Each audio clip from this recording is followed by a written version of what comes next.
Okay, boys and girls, when you first get your clay, you need to get the air out of it. The way you want to get the air out of it is by tapping it on the table, kind of throwing it down a little to get the air out of it. You want to keep it in a rock shape.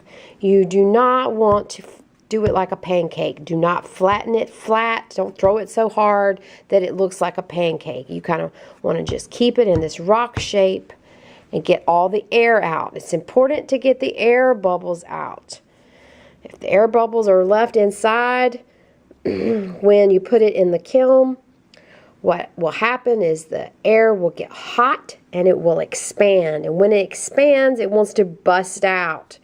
It can't take it inside there. It wants to get out. So when it does that, it will cause your pottery to break. That is the only way the air can get out. So that's why you want to make sure that you get all the air out, tapping it on the table, keeping it in this round shape so that you can make a pinch pot. The way you make a pinch pot is you roll it, make it into a sphere. You can do that by squeezing it with your hands, making it round into a ball. Then you're going to take your thumb and press your thumb down into the pinch pot, into the clay. You don't want to bust through the bottom. And then you're going to be pinching and turning and pulling the clay up, pulling it up with your fingers as you go, stretching the clay out, manipulating the clay with your fingers, making it go where you want it to go. Push it, pull it, drag it with your thumb to make your pinch pot. And this one's almost complete. We want to make sure it's an even thickness all the way around, that it's not too skinny in one area and fat in another area. We want to make sure it sits flat on the table and won't roll away.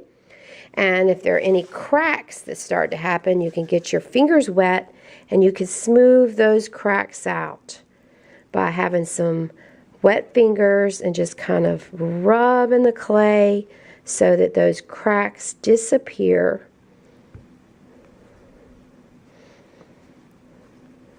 And then you'll write your name on the bottom. There we go. You can do this too. All right, now I want to teach you about how to make a coil. A coil, we want to kind of squeeze the clay kind of like a hot dog shape. When we do that, we're forcing the air out. But what we're going to be doing is rolling it. And when you roll it, you press down onto the clay. And as you press down, you're going to try to slide your hands out some. So see how it got longer? And the more you roll and come out, you're trying to get an even tube. It's like a snake. You're trying to get an even piece of snake that is about the size of your thickness of your pinky or so. You don't want it as thin as a pencil. Not super thin. So your point, if you have a really skinny pinky finger, how about your pointer finger? Alright, that's how you make a coil. And now I'm going to show you how to attach. Alright, now I want to tell you about scoring, slipping, and sticking. We are going to attach two pieces of clay together. And the way this is how you do it. Score, slip, stick. So what we're going to be doing is using our coil that we just made, and we are going to attach it to the bottom of our pinch pot. Here's our pinch pot. And how we want to do this is we want to put a little round coil at the bottom to make like a foot. So what I'm going to do is I'm going to go around and I'm going to score this. To score means to scratch. I'm using a fork to go around and scratch into the bottom of my clay. Then I'm going to take my coil that I'm going to use and I'm going to scratch it too. I'm going to put some little scratch marks on it. I won't need this whole piece of coil for the bottom, so I'm just going to do a portion. Now I'm going to take this nasty stuff called slip. Yes, it looks like mud. And what I'm going to do with it is I'm going to use this paintbrush and I'm going to paint it on.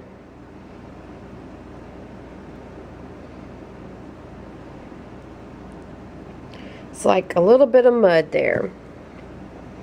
Then I'm going to take my coil and I'm going to press the scored side down onto my pinch pot. Now I'm going to stick it. To stick it, I'm going to use one of these smoothing tools. It might be made of wood, it might be made of plastic, and I want to make sure it's stuck on really good. So to do that, I'm going to come in here and I am going to drag some of it down to make sure it's stuck really good. I could do it on the outside, or I could do it on the inside. And I'm just kind of making sure that that is really attached well, so that when it fires in the kiln, it won't break off. Now, I'm going to smooth this out with my finger. I'm going to get my finger wet by using a sponge.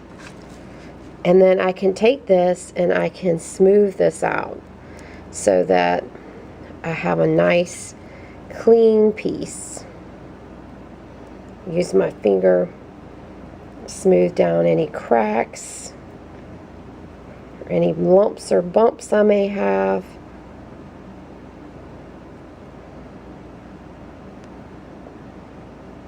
Okay, now that we have our pinch pot kind of smoothed out, any rough edges, we are at the point where we need to get our name on it.